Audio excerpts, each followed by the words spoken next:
ফুকলি সুন্দরীর তো দেখছি মজা আর ধরছেই না গো বন্ধুরা। উরি বাপ রে, আরও যেন বছর দশেক বয়স কমে গেছে। কি মজা কি মজা কি মজা!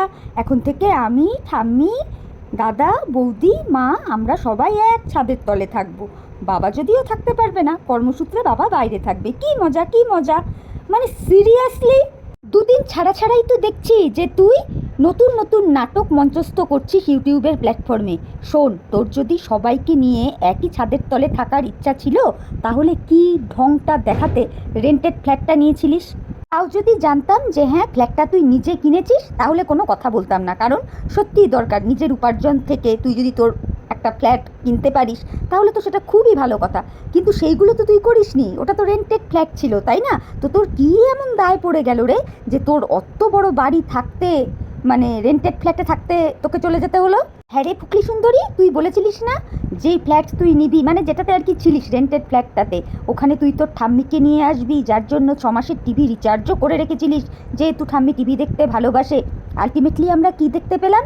ফ্ল্যাটের গৃহপ্রবেশ হলো, তোর ঠাম্মি ফুরুত ফুরুত ফাই একেবারে চড়ুই পাখির মতো ডানা মেলে উড়ে চলে গেল।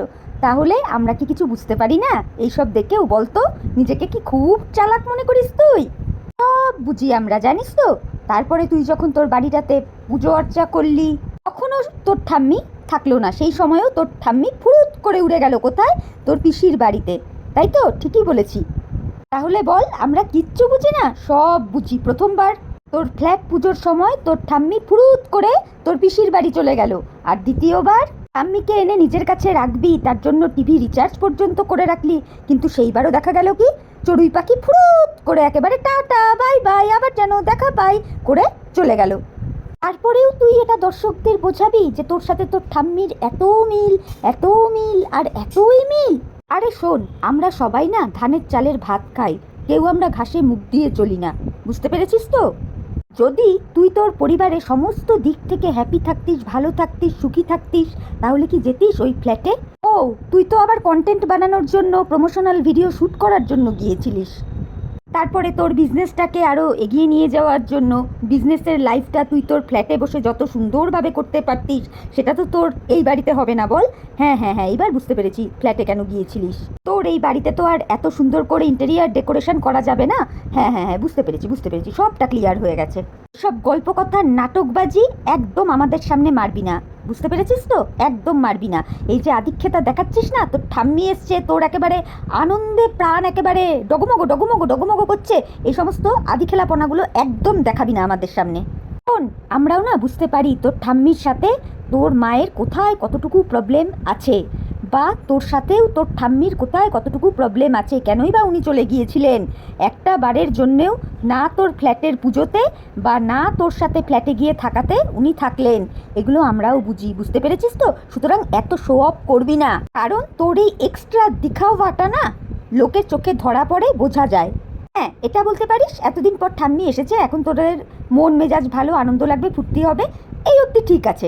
কিন্তু ফুকলি সুন্দরী, যতই বল না কেন, এত কিছুর মধ্যে একটা জিনিস কিন্তু খুব ভালোভাবে নোটিশ করলাম, বুঝলি তো? সেটা হচ্ছে তোর হদল কুতকুত দাদাটাকে। বাপ রে বাপ, সে তো দেখছি চিপস খেতেই ব্যস্ত। তুই এত ক্যামেরা জুম করলি, ক্যামেরা সামনে নিয়ে গেলি, তার কোনো এক্সপ্রেশন নেই। তুই কত কথা বললি, ঠাম্মি এসেছে, আনন্দ হচ্ছে, ঠাম্মি ঢেকুর তুলছে, তোর দাদা স্পিকটি নট, সে গো গ্রাসে চিপস গিলেই চলেছে। আগে কত কথা বলতো, তাই না? তোর ভিডিওতে বলতো, মোটামুটি বলতো, কিন্তু আজকে তো দেখলাম একদম স্পিকটি নট, কোনো কথা নেই। তার মানেটা কী রে ফুকলি সুন্দরী? তোর দাদা কি খুশি নয় তুই আছিস বলে? আমার কিন্তু অমনটাই মনে হচ্ছে যে দাদা বিন্দু মাত্র খুশি নয়। আরও অনেক কথা বলবো বন্ধুরা, তার আগে ইন্ট্রোটা দিয়ে নিই। Hello friends, welcome back to my channel. আশা করি তোমরা প্রত্যেকে ভালো আছো, আমিও ভীষণ ভালো আছি। আমি মৌ চলে এলাম নতুন একটা ভিডিওর সাথে।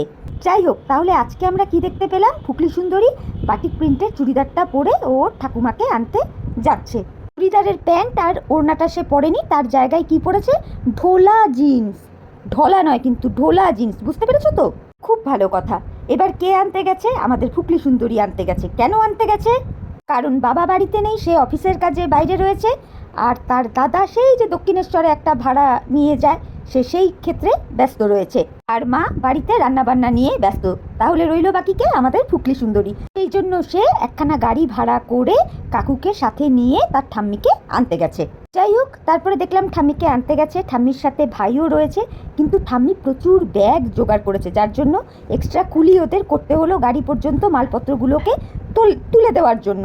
আমি ভাবছি এত ব্যাগে আছেটা কি? অ্যাকচুয়ালি অত ব্যাগের মধ্যে ঠাম্মি খাওয়ার দাওয়ার সমস্ত কিছু নিয়ে এসেছে, বুঝতে পেরেছো তো? তো যেটা বলছিলাম, ঠাম্মি যখনই আসে পিসির বাড়ি থেকে তখনই কিন্তু চুড়িদার বলো, খাবার দাবার বলো, অনেক কিছু নিয়ে আসে। তোমাদের কাদের কাদের মনে হয় বলো তো যে সবই পিসি পাঠিয়েছে? না গো না, ঠাম্মি নিজে কিন্তু সেলফ ডিপেন্ডেন্ট, এটা জানবে। প্লাস উনি একজন পেনশন হোল্ডার, সেই কারণে উনি নিজে নিজের ট্যাক্সের পয়সা খরচা করে কিন্তু এই জিনিসগুলো নিয়ে আসে। তার জন্যই আমরা যতবারই ঠাম্মিকে আসতে দেখি ততবারই দেখি হাতে করে কিছু না কিছু জিনিস ফুকলি সুন্দরী প্লাস ফুকলি সুন্দরীর ফ্যামিলির জন্য ঠাম্মি কিন্তু নিয়ে আসেন। উনি নিজে যেহেতু self dependent plus pension holder, সেই জন্যই এটা উনি করতে পারেন। এইবারও সেটার অন্যথা কিন্তু কিছু হয়নি। সবটাই তো আর পিসি দিতে পারে না রে বাবা, এটা আমরাও বুঝি। ঠাম্মি প্রায় অক্টোবর নভেম্বর মাসে গিয়েছিলেন, আর ফিরলেন কবে? এই মে মাসে, প্রায় 8-9 মাস বাদে। তো দেখছিলাম অনেক সুন্দর সুন্দর চুড়িদার উনি নিয়ে এসেছিলেন, সত্যিই দেখে ভালো লাগছিল। যাই হোক, এইগুলোই ফুকলি সুন্দরী দেখাচ্ছিল, চুড়িদার ফুড়িদার দেখে বেশ ভালোই লাগছিল। এরপর আমরা কি দেখতে পেলাম, ওর বোনের প্রজেক্টের কাজ হচ্ছে, আর সেই কাজটা করে দিচ্ছে কে? ওর বৌদি। সাথে আমরা কি দেখতে পেলাম, ওর ঠাম্মি পাশে বসে চা খাচ্ছিল আর ওর দাদা চিপস খাচ্ছিল। কিন্তু একবারের জন্যও দেখতে পেলাম না হদুল কুতকুত ফুকলি সুন্দরীর ক্যামেরার দিকে তাকাতে। সে চিপস খেতেই মত্ত, মানে কোনোভাবেই বোঝা গেল না যে হদুল কুতকুত কমফোর্টেবল রয়েছে ফুকলি সুন্দরীর ক্যামেরায় আসার জন্য। পরিষ্কার কথা বন্ধুরা, আমি পরিষ্কারভাবেই বলে দিলাম। অথচ দেখো বন্ধুরা, 14 বার করেই কিন্তু ফুকলি সুন্দরী দাদাভাই দাদাভাই দাদাভাই করে হ্যাংলামও করে যাচ্ছিল, কিন্তু দাদাভাই স্পিকটি নট, সে চিপস খেতেই ব্যস্ত। তো এই জায়গা থেকে না পরিষ্কার বোঝা যাচ্ছে যে দাদাভাই মোটেই খুশি নয় যে ফুকলি সুন্দরী এই বাড়িতে এসে ঘাঁটি গেড়েছে। যাই হোক, ঠাম্মি এসেছে, সবাই আনন্দে একেবারে আত্মহারা। তার মধ্যে কি দেখতে পেলাম, অনলাইনে একখানা জুতো এসেছে। সেটা কি কালারের? নাকি ব্ল্যাক কালারের। এই দেখে অমাবস্যা দেবী বলছে, নুরে বাবা, এই জুতোটা তো আমার পায়ে পুরো ফিট হয়ে যাচ্ছে। ফুকলি সুন্দরীর পায়ে হবে কি হবে না, কিন্তু এটা আমরাও জানি বন্ধুরা, চেহারা স্বাস্থ্য মোটা হলেও পায়ের মাপ না, মানে জুতোর মাপ অনেক সময় হয়ে যায়, বুঝতে পেরেছো তো? মানে অনেক মোটা মানুষ কিন্তু জুতোর মাপ অনেক কমেতেও হয়ে যায়। তো যাই হোক, তারপরে ফুকলি সুন্দরী বলছে, হ্যাঁ আমি পড়ার আগেই সবাই পড়ে নিল। ফুকলি সুন্দরী হয়তো এই ব্যাপারটা এতটাও সাপোর্ট করে না, তবে ওই যে ভিডিওর খাতিরে এইগুলো করতে হয়, বলতে হয়। ওই আচ্ছা ঠিক আছে ঠিক আছে, আচ্ছা ঠিক আছে ঠিক আছে, ঠিক যেমন রুনাদি বলেছে, আমিও ঠিক রুনাদির কথাটাকে কোট আনকোট করে বললাম, ওই জন্যে ফুকলি সুন্দরীও ওই রকম বলে। যাই হোক, এখন ফুকলি সুন্দরীর ফ্যামিলিতে একেবারে আনন্দের জোয়ার বইছে।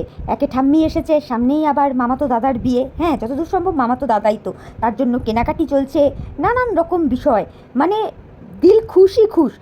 কিন্তু বাচ্চাটার কথা ফুকলি সুন্দরীর একবারও মনে পড়ে না। অ্যাকচুয়ালি ফুকলি সুন্দরী বাচ্চাটাকে তার নিজের মনেই করে না।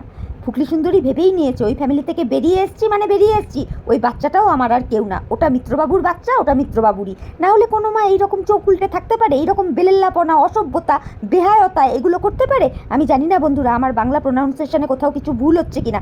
যদি ভুল হয় তোমরা প্লিজ ক্ষমা সুন্দর দৃষ্টিতে দেখো।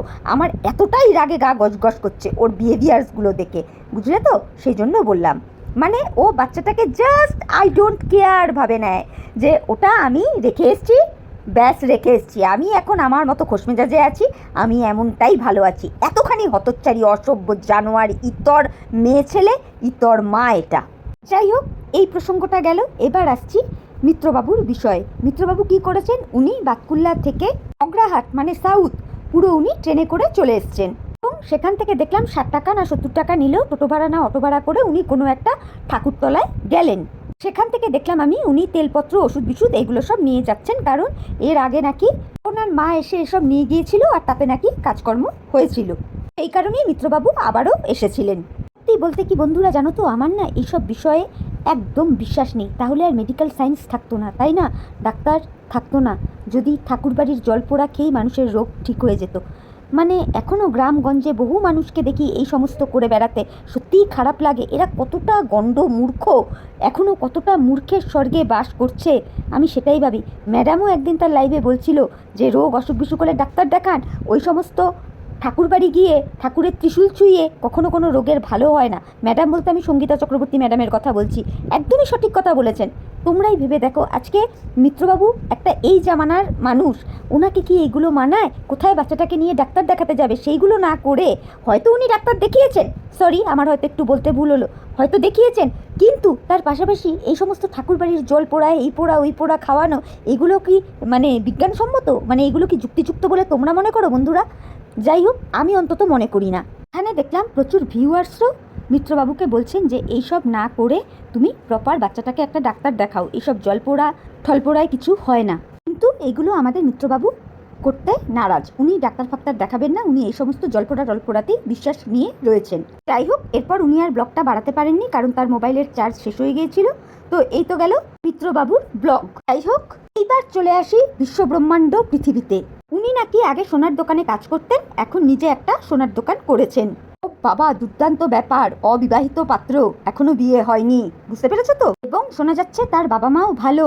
তারা কিন্তু এদেশের বাসিন্দা ছিল না, তারা বাংলাদেশের অর্থাৎ বাঙাল। এখানে তারা পরবর্তীকালে এসেছে এবং স্থায়ী ঠিকানা করেছে, যেটা আর কি শুনেছি। তাদের এই ছেলে হলো গিয়ে বিশ্বব্রহ্মাণ্ড, যতটুকু যা শুনতে পেলাম, যে দেখতে শুনতেও খারাপ না, লম্বা চওড়া আছে। এর সঙ্গেই এখন আমাদের ফুকলি সুন্দরী একেবারে মজে গিয়েছে, ভালো কথা। তাহলে মিত্রবাবু আর ওইদিকে ফোকলা, এই দুটোর সাথে ডিভোর্স হওয়ার পর আমরা কি পরবর্তীকালে এই রকমটাই দেখতে পাবো, যে ফুকলি সুন্দরীর পাশে এই বিশ্বব্রহ্মাণ্ডকে? ফোকলা এবং অর্ক এরা যে একদম গন হয়ে গেছে, এটা বুঝতে বন্ধুরা আমাদের আর কারো বাকি নেই। তোমাদের বাকি আছে? ভেবেচিন্তে বলো, বাকি আছে কি? আমার তো মনে হয় বাকি নেই। এখন সামনে কে উঠে এসেছে? আমাদের এই বিশ্বব্রহ্মাণ্ড। তাহলে আশা রাখতেই পারি ভবিষ্যতে দেখতে পাবো মালা বদল হচ্ছে ফুকলি সুন্দরীর সাথে, তাই না? ওই জন্যই আর কি বললাম। বিশ্বব্রহ্মাণ্ড কিন্তু বন্ধুরা এলিজেবল ব্যাচেলার, একটা সোনার দোকান আছে, প্লাস লম্বা চওড়া, দেখতে সুন্দর, তার উপর অবিবাহিত, কি তাই তো? যাক, ভালো, ওয়েল ডান। যাই হোক, ওর মা বাবা যে ভালো, এটা কে বলেছে? এইগুলো তো আমাদের আরশ নিজে থেকে জানতে পারবে না। এখান থেকে তো পরিষ্কার বোঝাই যাচ্ছে এই বিষয়গুলো ফকলু চন্দরী আরশকে বলেছে, যার মধ্যে কোনো ভুল নেই। কারণ আরশ একটা চ্যাট দেখিয়েছে, তার সাথে কার? আমাদের ফুকলু সুন্দরীর সাথে বিশ্বব্রহ্মাণ্ডের। তাহলে এই চ্যাটটা আরশ পেল কোথার থেকে? ফকলুচন্দর না দিলে, তাই না বন্ধুরা? এইদিকে ফোকলাচন্দর কি বলে যাচ্ছে, যে যদি কোনো নিটি পার্সেন্ট থেকে থাকে যার প্রকৃতই দরকার, তাহলে সেই রকম মানুষকে সে তার চ্যানেলটা বিনামূল্যে দিয়ে দেবে। আমাদের ফকলুচন্দ্র কিন্তু সবকিছু নিঃস্বার্থভাবে করে, একদম নিঃস্বার্থভাবে। ও আর ওর চ্যানেলে রাখবে না, মানে কি বলতো বন্ধুরা, ভিডিও আর কি দেবে না, বুঝতে পেরেছো তো? এই আর কি ব্যাপার। আসলে কি বলতো বন্ধুরা, এতদিন ধরে ফকলুচন্দ্র তো অনেক চেষ্টাই করলো, ভিডিও করলো, লাইভ করলো, যাতে ফুকলি সুন্দরী ওর কাছে ফিরে যায়, দেখলো আখেরে কোনো কিছুই হলো না। সেই জন্যেই এইরকম সিদ্ধান্ত নিয়েছে যে সে আর চ্যানেল রাখবে না, সে চ্যানেলটা কোনো নিডি পার্সনকে দিয়ে দেবে। মানে পুরো আপসেট হয়ে পড়েছে আমাদের ফকলুচন্দর গো, আহারে কি কষ্ট। এখন আমাদের ফকলুচন্দরের একটাই কাজ, বিরহে দিন কাটানো, আর আমাদের ফুকলি সুন্দরী কোথায় কি করে বেড়াচ্ছে সেইগুলো সংগ্রহ করা আর কি, করে আরশকে হোক বা যেখানেই হোক সেই সমস্ত তথ্যগুলো তুলে দেওয়া, বুঝতে পেরেছো তো বন্ধুরা? আর ওই রকমই কোথা থেকে একটা চ্যাট জোগাড় করে আরশকে দিয়েছিল, যেই চ্যাটটা আরশ রিভিল করেছিল। যাই হোক, তাহলে এখন থেকে আমরা দেখতে পাবো ফুকলি সুন্দরী বনাম বিশ্ব ব্রহ্মাণ্ড, এটি না সব দিক থেকে একেবারে এলিজেবল। এই আনন্দেই কি তাহলে ফুকলি সুন্দরী এত আনন্দিত? এটাই কি সেই গোপন খবর? এটা জানাবার জন্য ঠাম্মিকে একেবারে ডেকে নিয়ে আসলো। তাহলে কি এখান থেকে এটাই বুঝে নিব যে আগেরবার ফকলুচন্দরকে ঠাম্মির ঠিক পছন্দ ছিল না? সত্যিটা জানতে চাই আমরা, এটাই হচ্ছে মূল কথা। কারণ কালী পুজোর সময় এই ঠাম্মি তো ফুকলিকে বাড়িতে নিয়ে এসেছিল, তাই না বন্ধুরা? আমরা যতদূর জানি, তার আগে তো দূর করে দাঁড়িয়ে দিয়েছিল, কিন্তু সেই জায়গায় ঠাম্মিই বলেছিল আমার বাড়ির মেয়ে আমি নিয়ে আসবো। এই ঠাম্মিই তো ফকলুচন্দরকে মেনে নিয়েছিল, তাই না? তাই জন্যই কি এখন ঠাম্মিকে বোঝানো হচ্ছে যে ফোকলা আউট, অর্ক আউট, এখন বিশ্বব্রহ্মাণ্ড ইন। এইবার দেখা যাক ভবিষ্যতে কি হয়। তো চলো বন্ধুরা, ভিডিওটা আমি এখানেই রাখছি। তোমরা আমার কথাগুলো শুনে দেখো যে আমার কথায় যুক্তি আছে কি না আছে। তোমরা তোমাদের মূল্যবান মতামত আমার কমেন্ট বক্সে জানিও। আর ভিডিওটা শুনে ভালো লাগলে অবশ্যই লাইক, কমেন্ট, শেয়ার, সাবস্ক্রাইব করে আমার চ্যানেলের পাশে থেকো। তাহলে চলো, আজকের মতো আমি বিদায় নিচ্ছি। নতুন একটা ভিডিওর সাথে আবার দেখা হয়ে যাবে। ততক্ষণ প্রত্যেকে ভালো থেকো, সুস্থ থেকো, সাবধানে থেকো। Tata, bye, love you all.